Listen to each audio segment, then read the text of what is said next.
This is X-Sub Personal Portable Fruit and Vegetable Blender.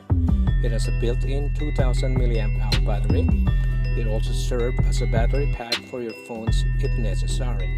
The battery can be fully charged in 3 hours and you can use it 10 to 12 times for the recommended 90 seconds duration each time. The main body is made with borosilicate glass and has a capacity of 380 ml, which is about 13 ounces. There is a stainless steel strainer on the top.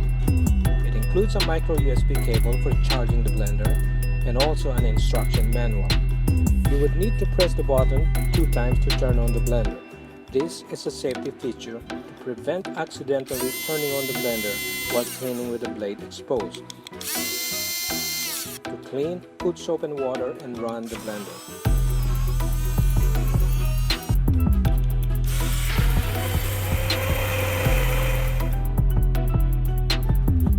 I'm testing this with apples, oranges, and kiwi. Make sure to cut them in small pieces. The blender will automatically stop and will have a red blinking LED when it senses that it is jamming.